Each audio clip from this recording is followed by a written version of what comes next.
Hello students, welcome back to my channel physics समझो। तो student हम लोग इस वीडियो में एससी वर्मा बुक के एक्सरसाइज का क्वेश्चन नंबर 18 डिस्कस करेंगे। ठीक है, तो चलिए स्टार्ट करते हैं।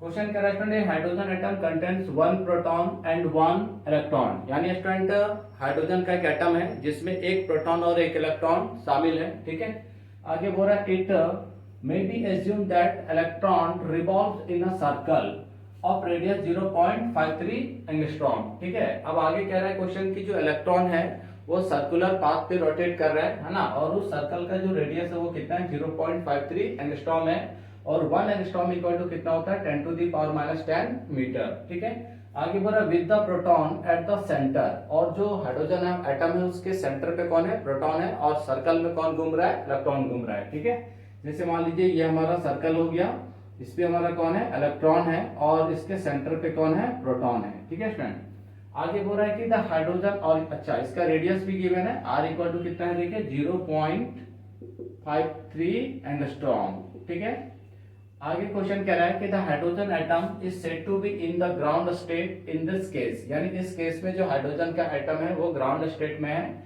आगे बोल रहा है find the magnitude of the electric force between proton and electron of hydrogen atom.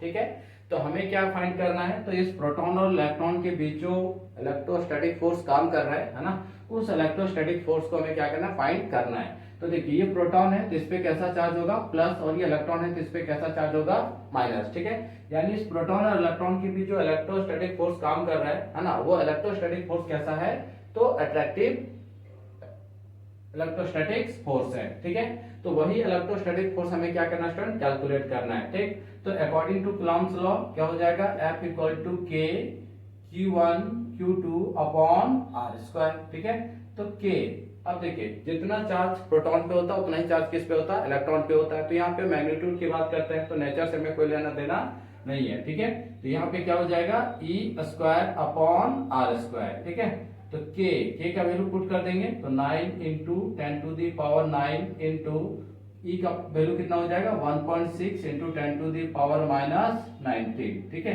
का स्क्वायर अपॉन आर कितना गिवन है देखिए 0.53 इंटू एंगस्ट्रॉम है, और एक एंगस्ट्रॉम का वैल्यू कितना होता है 10 to the power minus 10 metre, तो 10 टू दी पावर माइनस 10 क्या हो जाएगा पूरे का होल स्क्वायर। क्लियर है, देखिए अब यहां से आगे जब बढ़ेंगे तो 9 into 10 to the power 9 into अब 1.6 का स्क्वायर कर देंगे तो क्या हो जाएगा 2.56 इंटू 10 टू दी पावर, अब 19 है तो 19 का 2 से तो माइनस 38 अपॉन 0.53, इसका स्क्वायर करेंगे तो आ जाएगा हमारा 0.9 और 28 है ना, 0.289 इंटू 10 टू दी पावर, देखिए 10 है तो 10 का 2 से मल्टीप्लाई हो जाएगा, इट मींस माइनस 20। ठीक है, अब देखिए 9 का 2.56 से करेंगे तो 23.04 into 10 to the power minus 38 और प्लस 9